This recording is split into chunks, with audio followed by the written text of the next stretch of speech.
A los 71 años, descubrí que mi única hija estaba poniendo veneno en mi té todas las tardes. Ella pensaba que yo no lo sabía, que tomaría aquel té y no despertaría al día siguiente, pero lo escuché todo. Y decidí que no moriría como una tonta. Pero antes de continuar, checa si ya estás suscrito al canal y escribe en los comentarios. ¿Desde dónde estás viendo este video? Nos encanta saber hasta dónde están llegando nuestras historias. Nunca imaginé que el dolor más profundo de mi vida vendría de las manos de quien cargué en mi vientre por 9 meses. Mi nombre es Lupita, tengo 71 años, y durante toda mi existencia creí que el amor de madre era la cosa más pura e incondicional del mundo. Descubrí, de la peor forma posible, que ese amor puede no ser correspondido de la misma manera. Era un martes cualquiera de noviembre cuando mi mundo se derrumbó. Había ido al baño después de la comida, como siempre hacía. Sufro de problemas en la vejiga desde hace algunos años, así que esas idas y venidas se volvieron parte de mi rutina. Al volver por el pasillo, escuché voces que venían de la cocina. Mi hija Jimena estaba hablando con su esposo, Ricardo. «Ya lo puse en su té», escuché decir a Jimena, con una voz tan fría que no parecía la suya. «En 2 o 3 días, su cuerpo ya no va a aguantar. El médico dirá que fue el corazón. Nadie sospecha de nada cuando una vieja de 71 años muere de un infarto». Mis piernas temblaron. Me apoyé en la pared para no caerme. Mi corazón se aceleró de una forma que nunca había sentido, ni cuando perdí a mi esposo hace 10 años, ni cuando descubrí que tenía diabetes. Era un dolor diferente, que empezaba en el pecho y se extendía como fuego por todo el cuerpo. «¿Estás segura de que va a funcionar?», preguntó Ricardo. Su voz era baja, pero yo podía escuchar cada palabra con una claridad aterradora. «Sí, investigué bastante. Es un producto natural, nadie lo va a detectar. Y con su edad, el historial de presión alta y diabetes, va a aparecer muerte natural», respondió mi hija con una frialdad que me hizo cuestionar si realmente la conocía. Me quedé allí parada, recargada en la pared del pasillo, incapaz de procesar lo que estaba escuchando. Jimena. Mi Ximena. La niña que arrullé en mis brazos durante noches enteras cuando tenía cólicos. La niña que llevaba a la escuela todos los días, bajo la lluvia o el sol de Monterrey. La adolescente por la que trabajé en 2 empleos para poder pagarle una universidad privada. Aquella mujer estaba planeando matarme. «¿Y el testamento?», continuó Ricardo. «¿Estás segura de que todo está en orden?». «Ya lo revisé 3 veces. La casa está a su nombre, pero yo soy la única heredera. El departamento que renta también pasa a mí. Y están sus ahorros, que deben ser unos 700,000 pesos. Con eso, podemos liquidar las deudas y todavía sobra para remodelar nuestra casa. 700,000 pesos. Ellos pensaban que solo tenía eso guardado. Mal sabían que, durante todos estos años trabajando como costurera, haciendo ropa a la medida para clientas particulares en San Pedro Garza García, había logrado juntar mucho más. Tenía inversiones que ellos desconocían, una cuenta de ahorros en otro banco, algunas joyas de familia que mi madre me dejó.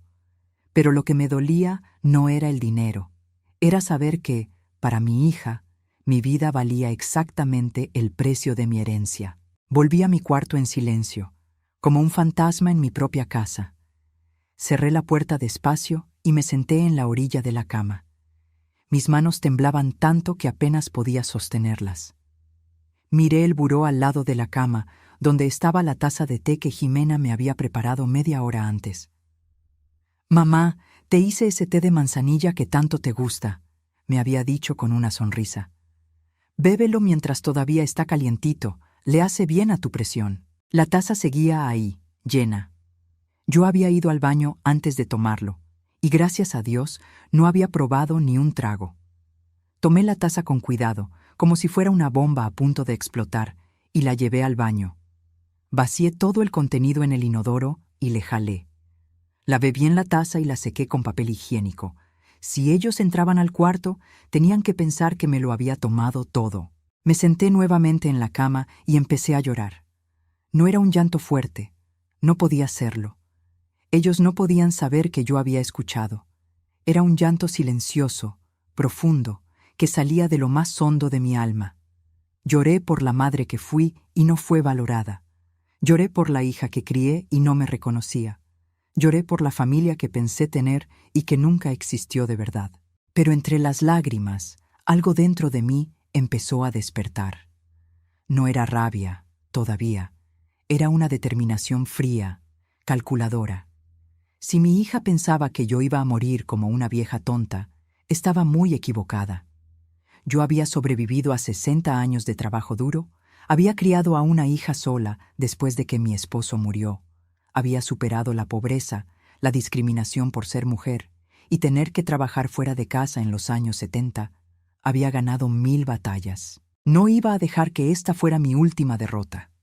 Poco a poco, mi mente empezó a funcionar. Necesitaba estar absolutamente segura de lo que había escuchado. No podía confrontarlos sin pruebas.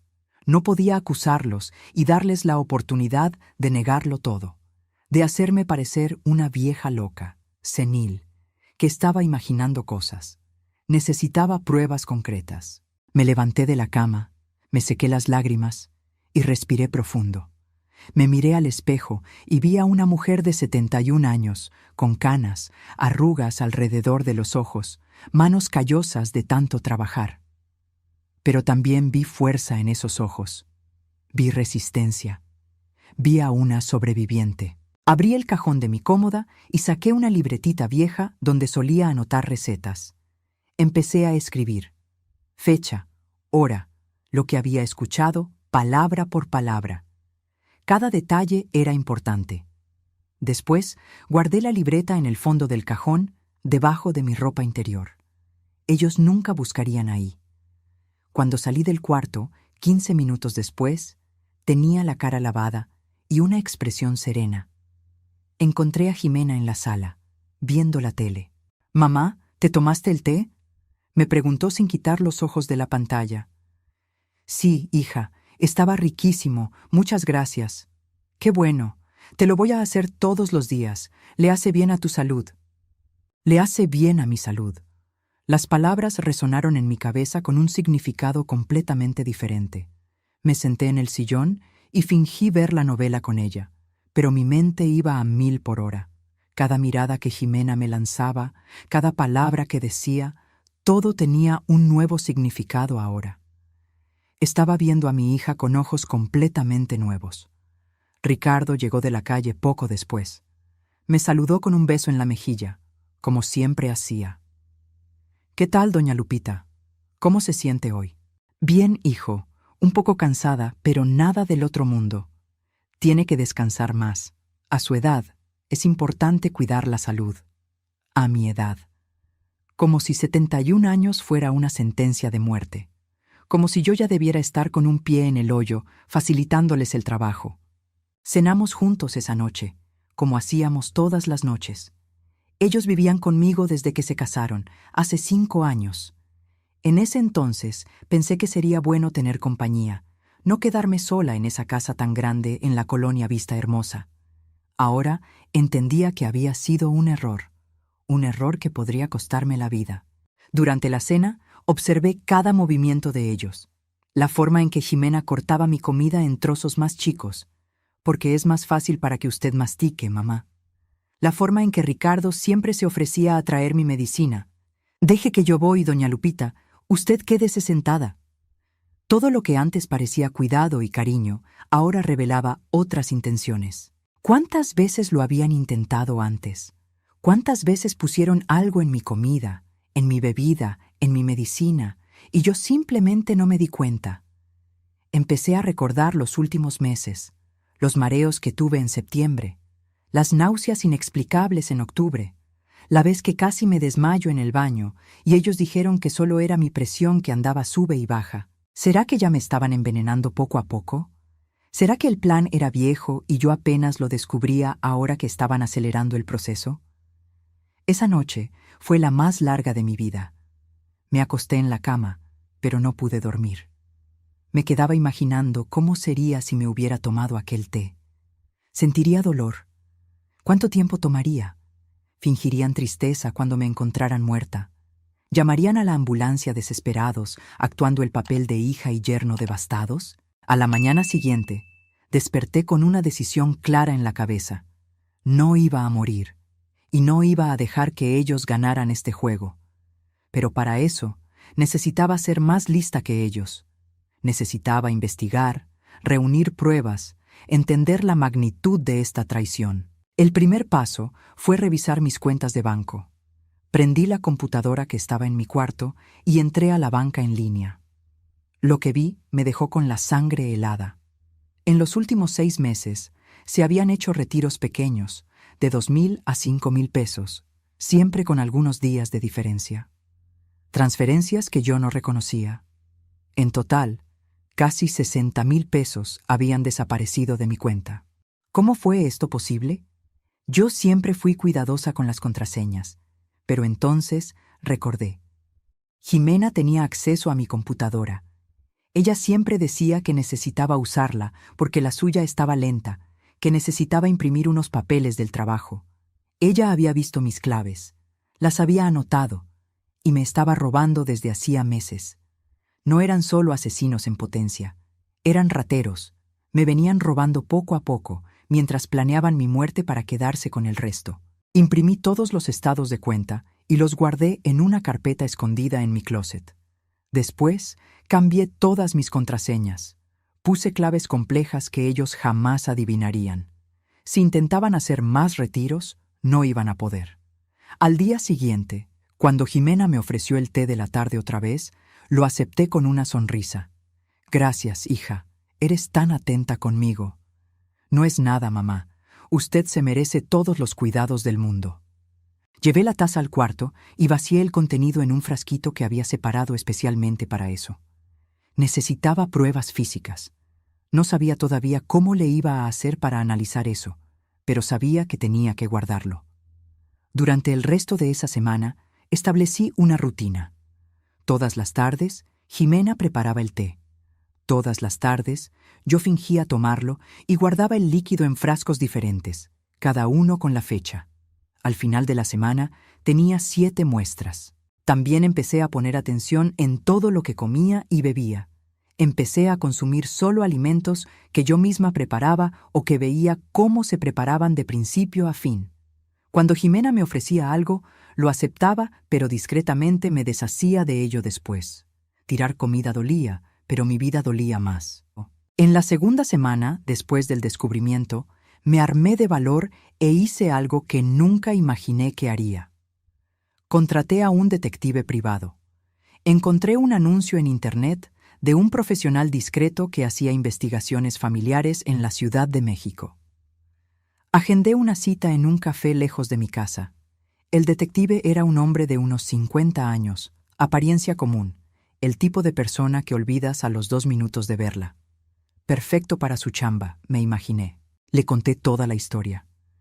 Él me escuchó sin interrumpir, solo anotando algunos puntos en una libreta chica. «¿Qué quiere que investigue exactamente, señora?», me preguntó cuando terminé. «Quiero saber si tienen deudas. Quiero saber a dónde se está yendo el dinero que me robaron. Quiero saber si ya consultaron abogados sobre el juicio sucesorio.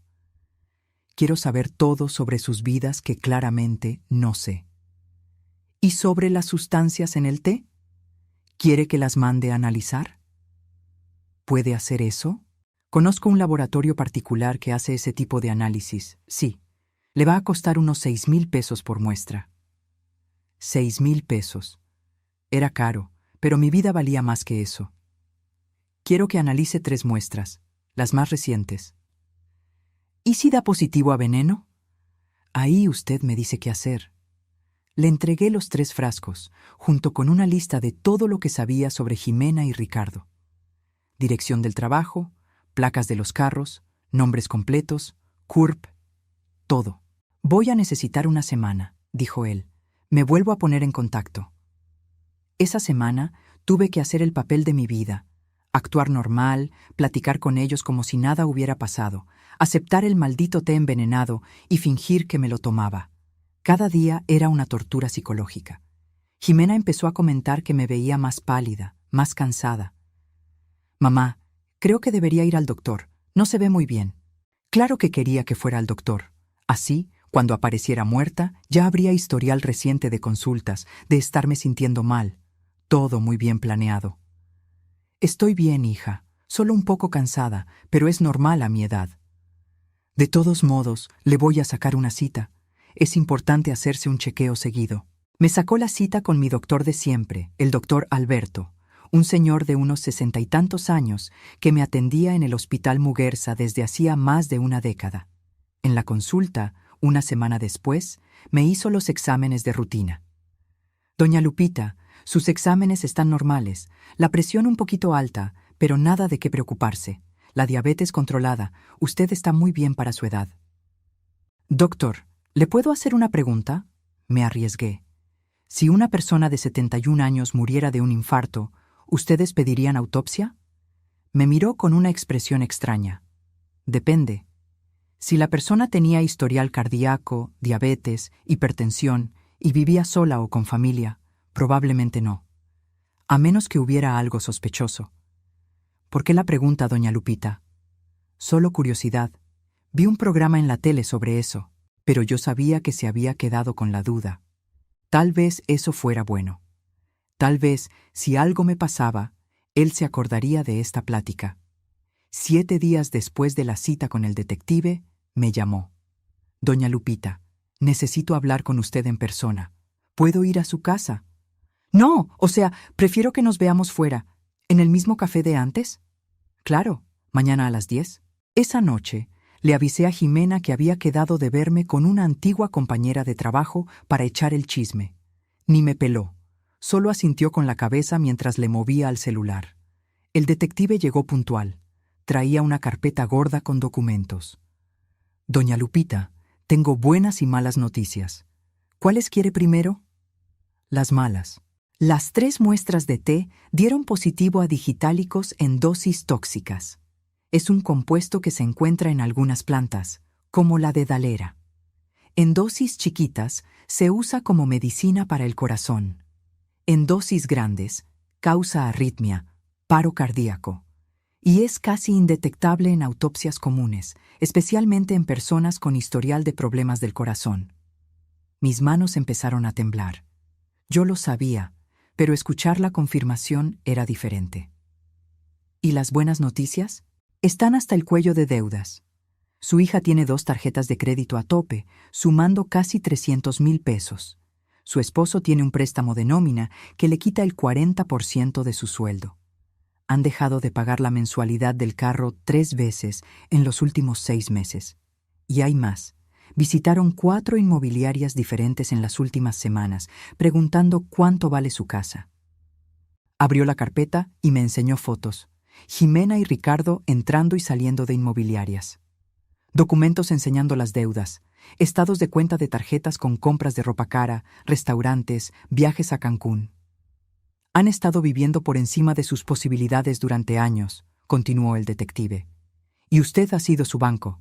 Los 60,000 que desaparecieron de su cuenta se usaron para pagar abonos de tarjetas. Pero no fue suficiente, necesitan más, mucho más. Y matándome lo tendrían todo. Exactamente. También descubrí que su hija buscó a un abogado especialista en herencias hace 2 meses. Quería saber cómo agilizar el trámite en caso de muerte natural. Agilizar el trámite. Como si yo fuera solo un estorbo burocrático entre ellos y el dinero. ¿Qué quiere hacer usted con esta información?, preguntó el detective. Respiré profundo. Aún no lo sé, pero necesito pensarlo bien. ¿Puede guardar todas estas pruebas en un lugar seguro? Ya saqué copias de todo. Tengo un original y le dejo otro a usted. ¿Y doña Lupita? Sí. Tenga mucho cuidado. La gente desesperada hace cosas desesperadas. Si se dan cuenta de que usted ya sabe... No tuvo que terminar la frase. Yo entendía perfectamente el peligro que corría. Volví a casa ese día cargando el peso de una verdad insoportable. Ya no era sospecha, era certeza absoluta. Mi hija me estaba envenenando y tenía pruebas concretas de eso. La pregunta ahora era, ¿qué hacer con esa información? Pasé días dándole vueltas a esas ideas. Seguí fingiendo que me tomaba el té. Seguí actuando como si no supiera nada, pero por dentro estaba planeando mi venganza. No una venganza violenta, no, sino una venganza que les demostrara que subestimaron por completo a la mujer que pensaban que podían eliminar. Primera cosa, proteger mis bienes. Agendé una cita con mi abogado, el licenciado Mauricio, un profesional que conocía desde hacía años y en quien confiaba plenamente. Doña Lupita, ¿quiere hacer algunos cambios en su testamento?, me preguntó cuando le expliqué vagamente que quería revisar mis papeles. Quiero hacer más que eso. Quiero proteger todo lo que tengo. Le conté la historia completa. Le enseñé las pruebas.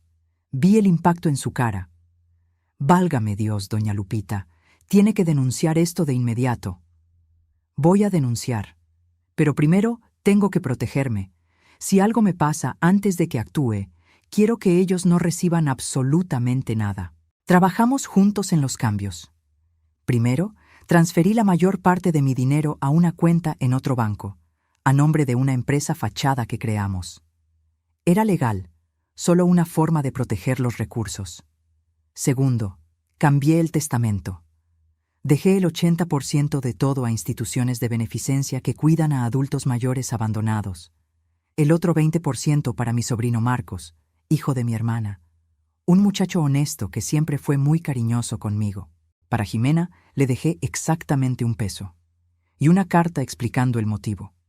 Pero doña Lupita, dijo el licenciado Mauricio, aunque cambie el testamento, si le pasa algo, su hija puede impugnar alegando que usted no estaba en sus facultades mentales. Por eso me voy a hacer una evaluación psiquiátrica completa. Quiero que quede documentado que estoy perfectamente lúcida y capaz. Y así lo hice.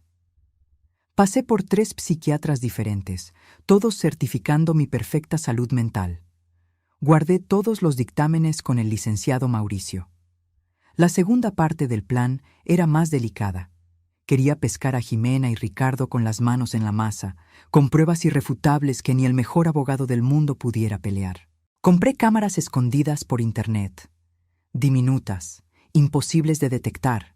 Instalé una en la cocina, disfrazada en un reloj de pared. Otra en la sala, dentro de un portarretratos. Una tercera en el pasillo. Todas grababan video y audio en alta definición, guardando todo automáticamente en la nube. Me tomó 2 semanas instalar todo discretamente. Jimena y Ricardo no tenían idea de que cada movimiento suyo estaba siendo grabado. Y entonces, esperé. No tardó mucho. Un jueves por la tarde, mientras yo supuestamente dormía en mi cuarto, las cámaras captaron todo. Jimena estaba en la cocina, preparando mi té. Ricardo entró. ¿Cuánto tiempo más vamos a tener que estar haciendo esto?, preguntó él, claramente de malas. No sé, ya se debería haber muerto. No entiendo por qué está aguantando tanto. ¿Estás segura de que estás usando la dosis que es? Sí, investigué mucho. Tal vez es más fuerte de lo que parece. O tal vez no se lo está tomando. Hubo un silencio. Sentí un escalofrío en la espalda, incluso viendo la grabación después. Estaban empezando a sospechar. Imposible, dijo Jimena finalmente. La veo tomándoselo casi todos los días, y cuando no la veo, la taza está vacía después. Pues súbele a la dosis. Ya me cansé de esto. Las deudas siguen creciendo. Necesito el dinero ya. No puedo subirle mucho. Puede dejar rastro en la autopsia. ¿Cuál autopsia? Tiene 71 años, diabetes, presión alta. Nadie va a pedir autopsia. Como sea, me voy a quedar con la dosis. Unas semanas más y ya queda. Unas semanas más. Estaban hablando de mi muerte con la misma naturalidad de quien planea un viaje a Puebla. Después de esa grabación, supe que tenía que actuar rápido. No podía esperar mucho más. Se estaban desesperando, y la gente desesperada comete errores. O peor, toma medidas drásticas. Hablé otra vez con el licenciado Mauricio. Le enseñé las grabaciones. Doña Lupita, esto es más que suficiente para una denuncia penal. Usted tiene pruebas materiales, análisis toxicológicos, videos. Van a ir a la cárcel. Lo sé. Pero antes de denunciar, quiero hacer algo. ¿Qué cosa? Quiero que sepan que ya los descubrí. Quiero ver su reacción. Quiero que sientan lo que yo sentí cuando descubrí que mi propia hija me quiere matar. Doña Lupita, eso puede ser peligroso. Si saben que usted sabe... Por eso lo voy a hacer en un lugar público, con testigos, y justo después me voy directo a la policía. Planeé todo con mucho cuidado. Agendé una comida familiar en un restaurante en Polanco, un lugar que a Jimena le encantaba, pero al que casi no íbamos porque era carísimo. Dije que quería celebrar mi cumpleaños por adelantado, que quería hacer algo especial con ellos. Jimena se sorprendió, pero se puso contenta. «Mamá, qué buena idea, nos va a encantar». Lo puse para un domingo, 2 semanas después. Eso me dio tiempo de organizar todo. Le avisé al licenciado Mauricio, le avisé al detective, le avisé a mi sobrino Marcos. Todos sabían lo que iba a hacer y estarían preparados para las consecuencias. En esas 2 semanas, seguí con la rutina. Seguí fingiendo que me tomaba el té. Pero también empecé a actuar de forma diferente. Más fría, más distante. Quería que sintieran que algo había cambiado, aunque no supieran exactamente qué. «Mamá, ¿todo bien?», me preguntó Jimena unos días antes de la comida. La noto rara. «Estoy bien, hija», solo pensativa, reflexionando sobre la vida, sobre las decisiones que tomamos. ¿Qué tipo de decisiones? Todas. La decisión de ser madre, de confiar en la gente, de creer que el amor de familia es más fuerte que cualquier cosa. Vi una sombra de preocupación pasar por su cara, pero fue rápido. Se está volviendo filosófica con la vejez. Tal vez, o tal vez finalmente estoy viendo las cosas como son en realidad. Llegó el domingo de la comida. Me puse mi mejor ropa, una blusa azul que Jimena me había regalado la Navidad pasada. La ironía no se me escapó. Me peiné, me puse labial. Quería verme bien para lo que venía. Llegamos al restaurante a las 11:30. Era un lugar muy bonito, con manteles blancos y meseros de uniforme. Jimena y Ricardo estaban animados. Pensaban que solo era una comida, una celebración de mi cumple. Pobres de ellos. Pedimos la comida, platicamos de cosas sin importancia. Ellos contaron del trabajo, de unos amigos que habían visto hace poco. Yo escuchaba todo con una sonrisa educada, esperando el momento justo. Cuando llegó el postre, respiré profundo. Era ahora. «Ximena, Ricardo, hay algo que tengo que platicar con ustedes». «Claro, mamá, ¿qué pasa?» «Primero, quiero que sepan que amo mucho a Jimena. Siempre la amé. Desde el día que nació, le dediqué mi vida entera. Trabajé sin descanso, muchas veces en 2 o 3 empleos, para darle todo lo que necesitaba. Educación, ropa, comida, cariño. Hice todo lo que una madre puede hacer». Jimena sonrió, pero había confusión en sus ojos. «Lo sé, mamá, y te lo agradezco mucho». «¿Me lo agradeces?» Mi voz salió más fría de lo que planeaba. «¿De veras estás agradecida?» «Mamá, ¿qué está pasando?» Saqué de mi bolsa un sobre. Lo puse sobre la mesa. Hace semanas los escuché hablando en la cocina. Escuché a Jimena diciendo que le había puesto medicina a mi bebida, que en unos días mi cuerpo ya no aguantaría, que el doctor diría que fue el corazón. El silencio que siguió fue absoluto. Vi cómo la sangre se le iba de la cara a Jimena. Ricardo se quedó congelado, con el tenedor a la mitad del camino a la boca. «Mamá, no sé de qué estás hablando». «No me mientas». Mi voz salió más fuerte de lo que planeé. Algunas personas en las mesas de al lado voltearon. Bajé el tono. «No insultes mi inteligencia mintiéndome ahora. Lo escuché todo. Y más que eso, tengo pruebas».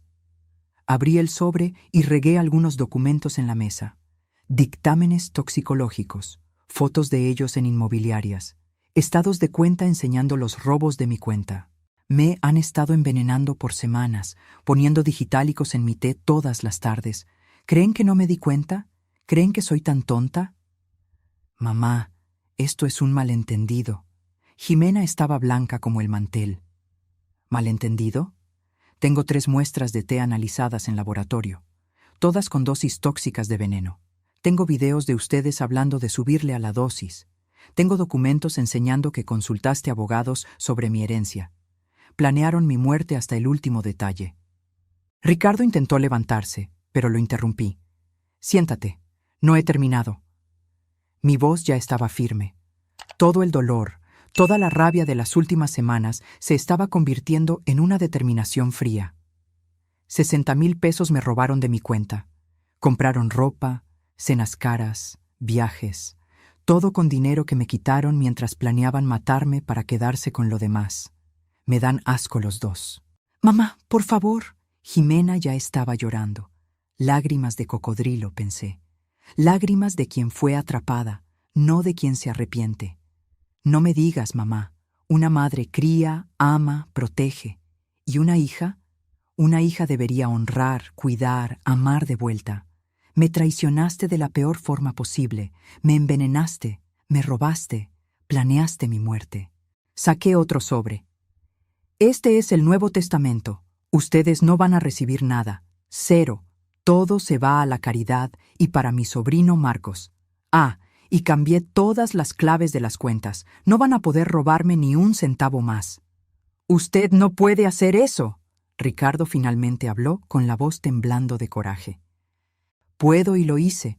Y más aún, cuando salgamos de aquí, me voy directo a la delegación.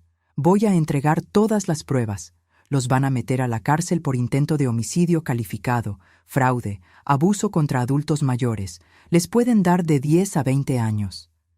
Jimena sollozaba fuerte. Mamá, no hagas eso. Por favor. Fue un error. Fue la desesperación, las deudas. ¿Las deudas que ustedes mismos se hicieron por vivir como ricos sin serlo? ¿Comprando cosas que no podían pagar? ¿Y la solución era matarme?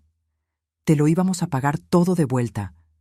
¿Matándome? Ximena, escucha lo que estás diciendo. Mi voz se quebró. Por un momento, la madre traicionada habló más fuerte que la mujer vengativa. Eres mi hija, mi única hija. ¿Cómo pudiste? No quería, dijo ella entre sollozos, pero estaba desesperada. Las deudas, los bancos llamando diario, amenazando con demandarnos. Y tú tienes tanto dinero guardado. Dinero que trabajé 60 años para juntar, dinero por el que sudé, por el que sacrifiqué mi juventud, mi salud, todo para tenerlo. ¿Y ustedes pensaron que tenían derecho a eso? ¿Antes de que yo me muriera por ley de vida? La gente de alrededor ya ni siquiera fingía que no escuchaba. El restaurante entero estaba callado, todos mirando nuestra mesa. Lo peor de todo, continué, y mi voz ya estaba más calmada pero cargada de una tristeza profunda. No es el dinero, no son los bienes. Es saber que, para ti, mi vida valía menos que 700,000 pesos. Que preferiste verme muerta antes que simplemente pedir ayuda. Que me mirabas todos los días a los ojos, me abrazabas, me decías mamá, mientras me envenenabas poco a poco. Mamá, te dije que no me llamaras así. Me levanté, tomé mi bolsa. Cuando me muera, y algún día me voy a morir, porque todos nos morimos, quiero que se acuerden de esto, que tuvieron la oportunidad de pasar mis últimos años a mi lado, de hacerme feliz, de ser una familia de verdad. Pero escogieron el dinero, y por esa elección van a pagar. Salí del restaurante con la frente en alto. Mi sobrino Marcos me estaba esperando afuera, como quedamos. Me abrazó. ¿Lo lograste, tía? Lo logré. ¿Y ahora? Ahora vamos al Ministerio Público. La delegación era un edificio viejo, con las paredes descarapeladas y olor a humedad. Nunca había estado en una antes. Nunca imaginé que un día tendría que estarlo. El fiscal encargado del caso era un hombre de unos 40 años, el licenciado Enrique. Escuchó mi historia con mucha atención, revisando cada papel que puse en el escritorio. Señora Lupita, tiene un caso muy sólido, dictámenes toxicológicos, videos, estados de cuenta. Es raro ver víctimas tan bien preparadas. Tuve tiempo para prepararme y tuve el miedo suficiente para ser cuidadosa. Voy a girar las órdenes de aprehensión hoy mismo. Su hija y su yerno van a ser arrestados por tentativa de homicidio calificado. ¿Sabe que va a tener que testificar? Lo sé, y estoy lista.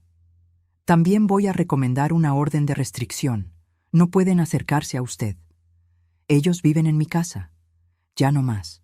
Con la orden de restricción van a tener que salirse de inmediato. Y así pasó. Esa misma noche, la policía fue a mi casa. Ximena y Ricardo fueron arrestados en flagrancia. Ver las esposas en las muñecas de mi hija fue una de las imágenes más dolorosas de mi vida, pero también una de las más necesarias. Se llevaron algunas cosas. El resto se quedó ahí. Después de que se fueron, custodiados por la policía, me quedé sola en esa casa por primera vez en 5 años. El silencio era ensordecedor. Me senté en la sala, mirando a mi alrededor. Cada objeto me recordaba algo. La foto de Ximena de chiquita en la repisa, el sillón que compramos juntas, la lámpara que me regaló un día de las madres. Todo tenía recuerdos. Pero ahora los recuerdos estaban manchados por la traición. Lloré esa noche. Lloré mucho. No por perderlos a ellos de mi vida, sino por perder la ilusión de que tenía una familia. Lloré por la madre que fui y no fue valorada. Lloré por la hija que crié y que se perdió en el camino. Pero entre las lágrimas también había alivio. Estaba viva. Había ganado. No lograron matarme. El proceso penal tomó meses. Hubo audiencias, declaraciones, testigos. El abogado de Ximena trató de decir que ella tenía depresión, que no sabía lo que hacía, que su esposo la influyó. El abogado de Ricardo hizo lo contrario, diciendo que todo fue idea de Ximena. Al final, los dos fueron sentenciados. Ximena recibió 8 años de cárcel. Ricardo recibió 6. También los condenaron a regresarme los 60,000 robados, más daños morales. Un total de 300,000 pesos que yo sabía que nunca iba a ver, pero que al menos quedó por escrito. Mientras el juicio seguía, empecé a reconstruir mi vida. Vendí la casa. Tenía demasiados malos recuerdos ahí. Compré un departamento más chico, más moderno, en una mejor zona. Un nuevo comienzo. También busqué a una terapeuta. Necesitaba procesar todo lo que había pasado, todo el dolor, toda la traición. Las sesiones de terapia fueron fundamentales para recuperarme. Lupita, me dijo mi terapeuta en una sesión, estás de duelo.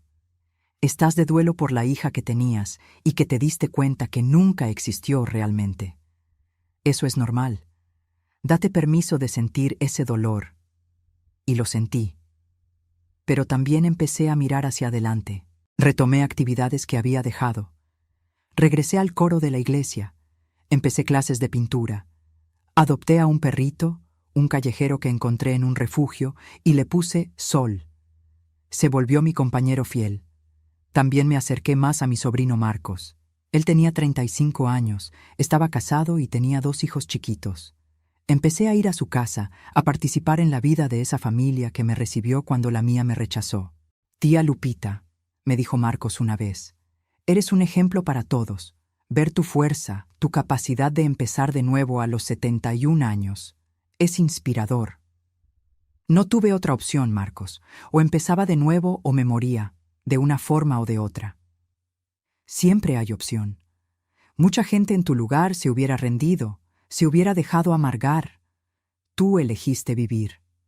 Y era cierto. Yo había elegido vivir. No solo sobrevivir, sino realmente vivir. A los 72 años, hice algo que siempre quise pero nunca me atreví. Viajé sola. Agarré un avión para Cancún. Me pasé 2 semanas conociendo playas, comiendo cosas diferentes, platicando con gente nueva. Fue liberador. Descubrí que tenía una vida más allá de ser madre, que mi identidad no estaba solo en haber criado a una hija, sino en ser Lupita, una mujer con sus propios gustos, sus propios sueños, su propia vida. 1 año y medio después del arresto de Ximena, recibí una carta de ella, mandada desde el reclusorio, escrita a mano, 3 hojas con letra temblorosa. Me quedé mirando el sobre mucho tiempo antes de abrirlo. Parte de mí no quería leerla. Parte de mí tenía miedo de lo que pudiera encontrar ahí. Pero la curiosidad ganó. «Mamá», empezaba la carta, y se me apretó el corazón nada más de ver esa palabra.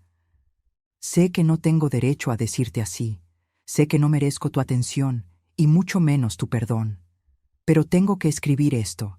Necesito que sepas que me arrepiento todos los días de lo que hice. Seguí leyendo, con los ojos llorosos.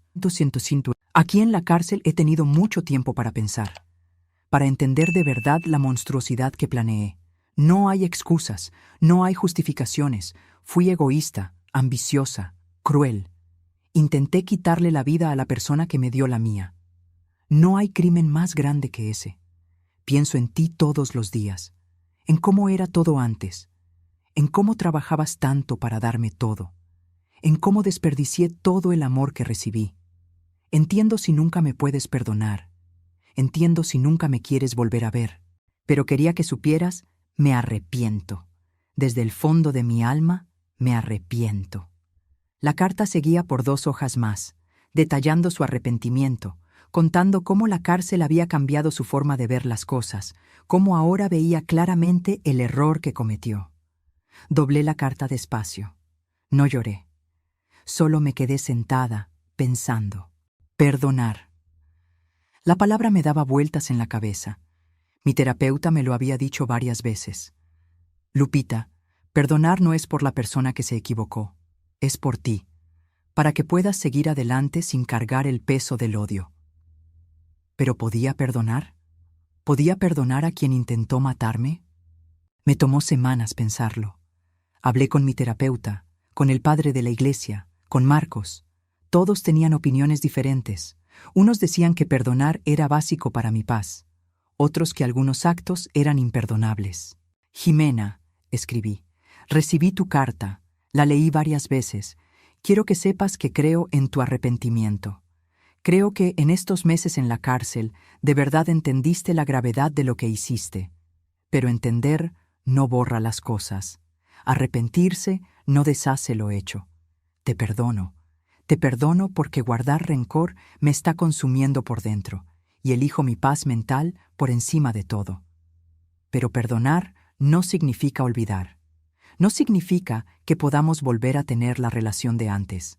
Porque esa madre y esa hija murieron el día que pusiste veneno en mi té por primera vez. Deseo que reconstruyas tu vida cuando salgas de ahí. Deseo que encuentres un mejor camino, que seas una mejor persona. Pero ese camino no se va a cruzar con el mío. No aceptaré visitas, no tendré contacto. Esta carta es mi despedida. Cuídate mucho, Jimena, y aprende de tus errores. Lupita. Mandé la carta y sentí como si me hubiera quitado un peso enorme de encima. No era una reconciliación, sino un cierre. Era yo dándole vuelta a la página definitivamente. En los meses siguientes me metí de lleno en mi nueva vida. Empecé un negocito de costura en mi casa. Nada grande, solo haciéndole ropa a la medida o a algunas clientas. Era algo que amaba y que me daba un propósito. También me metí de voluntaria en un asilo. Ahí conocí a personas con historias parecidas a la mía. Ancianos que habían sido abandonados por sus familias, explotados por dinero, algunos hasta abusados físicamente. Me di cuenta de que mi historia no era la única. Había una epidemia silenciosa de abuso contra adultos mayores, y la mayoría sufría en silencio. Doña Lupita, me dijo una señora de 78 años en el asilo, usted tuvo suerte de descubrirlo a tiempo. Muchos de nosotros aquí nos dimos cuenta demasiado tarde.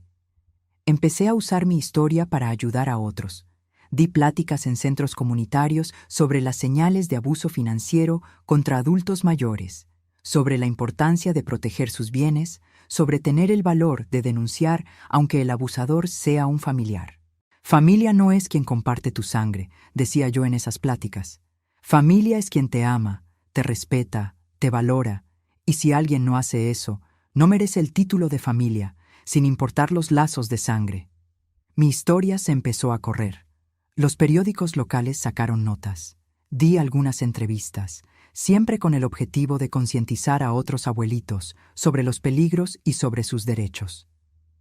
¿No tiene miedo de represalias, señora?, me preguntó un reportero. ¿Represalias de quién? Mi hija está en la cárcel, e incluso si no estuviera, no voy a vivir con miedo. Ya pasé suficiente miedo cuando pensé que me iba a morir envenenada. Ahora vivo libre. Y era verdad. Por primera vez en mucho tiempo me sentía genuinamente libre. A los 73 años pasó algo que nunca esperé. Conocí a alguien. Su nombre era Don Antonio, un viudo de 75 años que iba al mismo coro de la iglesia que yo. Era gentil, educado, de sonrisa fácil y una historia de vida muy interesante. Había sido maestro de historia por 40 años. Empezamos nada más platicando después de los ensayos del coro. Luego me invitó a echar un café. Luego a cenar. Despacio, con cuidado, fuimos construyendo una amistad que se fue convirtiendo en algo más. «Lupita», me dijo una noche mientras caminábamos por el parque de la Alameda, «¿te puedo hacer una pregunta personal? Dime, ¿crees que puedas volver a confiar después de todo lo que pasaste?» Lo pensé antes de responder. «No lo sé, Antonio. Sinceramente, no lo sé. La confianza se rompió de una forma tan honda, pero tampoco quiero vivir lo que me queda de vida con miedo a todo el mundo». «Te entiendo. Yo también pasé por una traición, aunque diferente a la tuya. Mi primera esposa me engañó con mi mejor amigo. Me tomó años volver a confiar en alguien». «¿Y lo lograste?» «Lo logré. Me casé de nuevo. Fui feliz 20 años hasta que ella falleció de cáncer. Valió la pena cada momento». Nuestra relación avanzó lento, sin prisas. No vivimos juntos. Cada quien mantuvo su departamento, su independencia. Pero pasábamos tiempo juntos, viajábamos, compartíamos comidas, pláticas, vida. Era el tipo de relación que solo se puede tener en la vejez, sin prisas, sin presiones sociales, sin expectativas más allá de la compañía y el afecto sincero. ¿Sabes qué es lo más bonito de ti?, me dijo Antonio una vez. Que transformaste una tragedia personal en fuerza. No te dejaste destruir, te reinventaste. No tuve de otra. Siempre hay opción, Lupita. Tú elegiste vivir.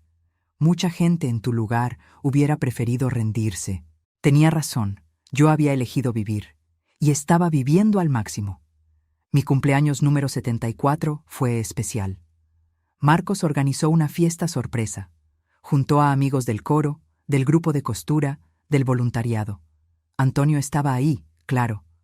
Fue una noche preciosa, llena de risas, de amor, de alegría de la buena. Cuando partí el pastel, miré alrededor y me di cuenta. Esa era mi familia. No por sangre, sino por elección. Gente que me amaba por lo que yo era, no por lo que yo tenía. Un brindis.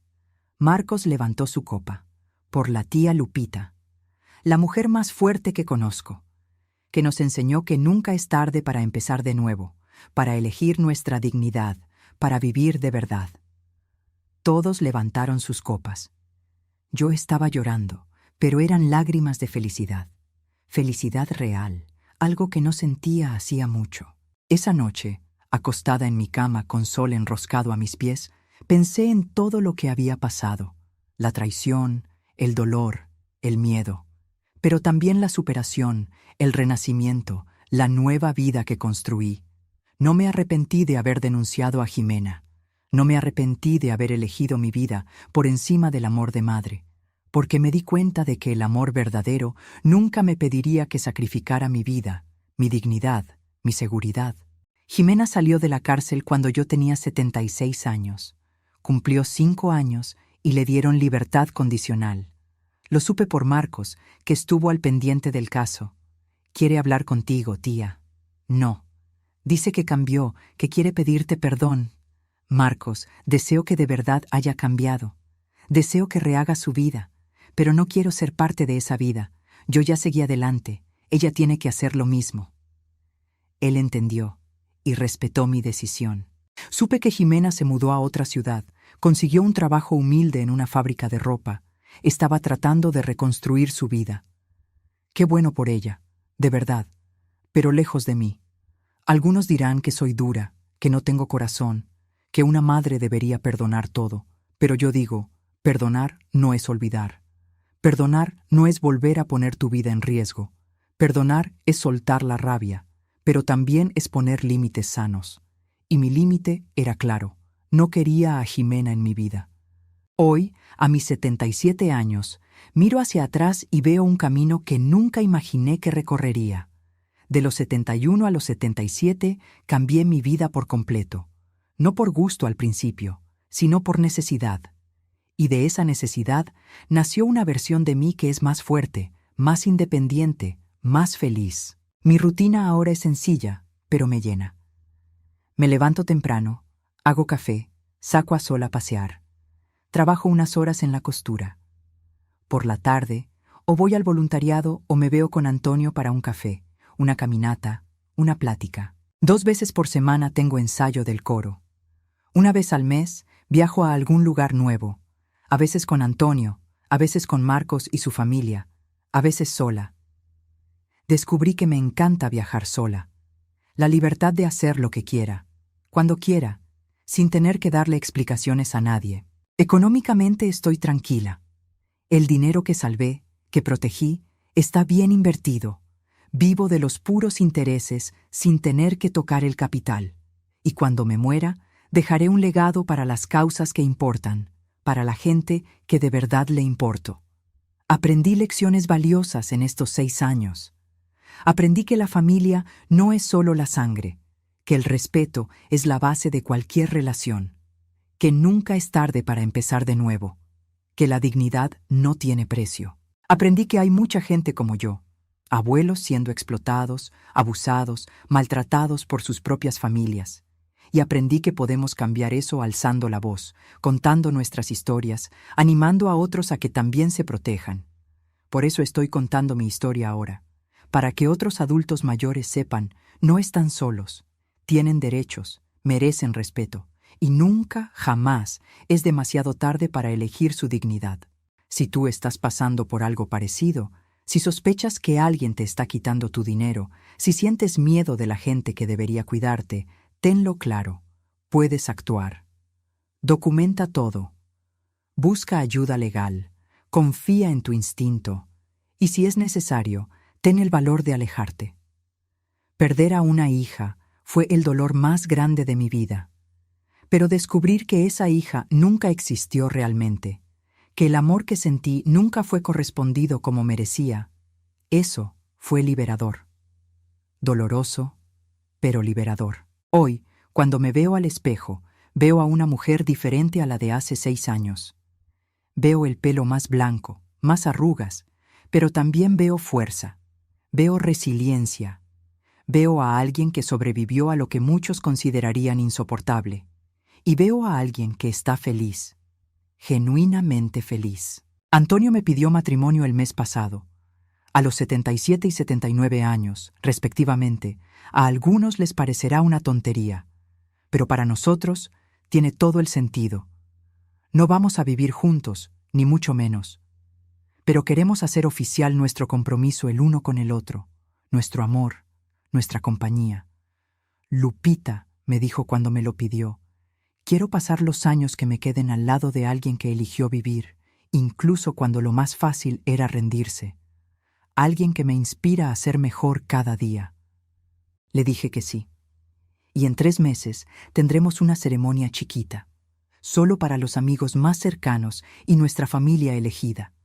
A veces todavía pienso en Jimena. Me pregunto cómo estará, si de verdad cambió, si encontró algo de paz. No con nostalgia o ganas de volver a verla, sino con la curiosidad de quien ve la vida de un extraño. Porque eso es en lo que se convirtió para mí, una extraña que comparte mi ADN. Le deseo que le vaya bien, de lejos, pero nuestros caminos no se van a volver a juntar. Y está bien, estoy en paz con eso. Mi mensaje final para quien esté leyendo esta historia: tu vida vale más que cualquier herencia, cualquier bien material, cualquier relación tóxica, aunque sea de familia. Protégete, valórate.